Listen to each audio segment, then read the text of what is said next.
He has a great love for the University of Winnipeg, and even as a retired person, he had their interests all the time in his heart. When it comes to the University of Winnipeg and the athletics and recreation program, he was the grandfather. He was the first one in. He's the founder. This is everything that we have around here right now is his legacy. It was part of his vision. Encouraging, charismatic, passionate. You can't be in a room with Dave Anderson talking about something that he wants to do and not feel the passion. He was a builder. I mean, he started it all. There wouldn't be an academic program were it not for Dave. He worked very hard.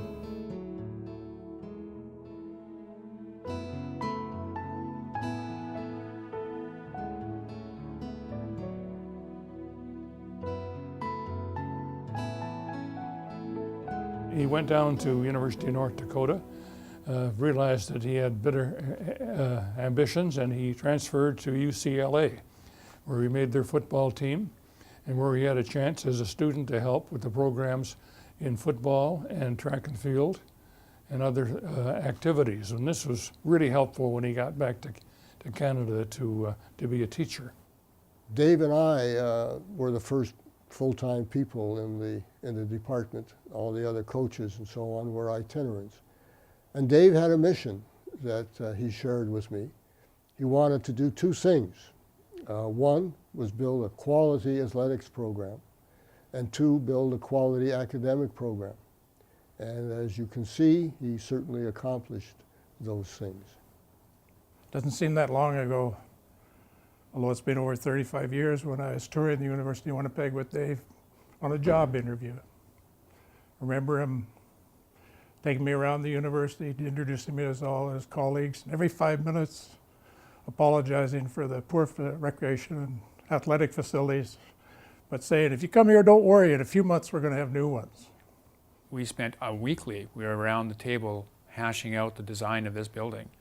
And in those days too, it was like there was smoking in the meetings and stuff like that. The air was blue, we just would hash out all the details, and everybody had their say. And again, he was instrumental in moving the vision along. This building is now 30 some odd years old, won awards in its time, and could still win awards now. We now have what will be 2 buildings and an academic program that we're proud of, that he nurtured from a single course. He was a founder, a pillar upon which this academic and athletic program was built. My dad had a heart attack one morning, and I was at work when I found out about it, and I just mentioned it to Dave, I've got to go, and he says, get in the car, I'll drive you there. And that was something, he was just that kind of person. He just reacted when it was needed, and was always kind, very kind. So he was very generous, kind. Family was very, very important to him, and his love of kids and children. And I think he passed it on to all of us, and his kids were extremely good examples of what Uncle David did. Really developed a great relationship with him as a mentor for me. I found him to be an incredible man. Shared with his son Ian that I wish I would have met him at a younger age, because I'm sure he was just one lion, he was a pretty special guy. And you don't always meet people like that. You don't always have the opportunity to meet them, and I'm really glad that I did. He'd invite me for coffee every morning, so I get to sit down with a mentor every morning. Disadvantage was that Dave never seemed to ever carry any cash or loose change in his pockets. But he would always buy coffee because he'd borrow a couple of bucks from me so he could buy me coffee. I figure when he retired, he owed me about $1,000. But the time I got to chat with him every morning, money well spent. I found him to be such a positive, upbeat kind of guy. I honestly can't remember him saying negative things about people, even when he probably had the right to do so. There were some difficult times, and I remember him always taking the high road everything was always okay when you were talking to Dave.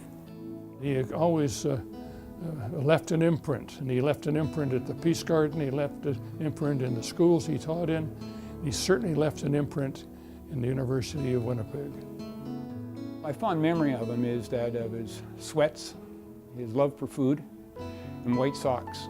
And as a man, he told me that despite all your accomplishments in life, the family is the most important. And if you can do that, you'll have a great fulfillment on your road to happiness. And thank you, Uncle David, for that.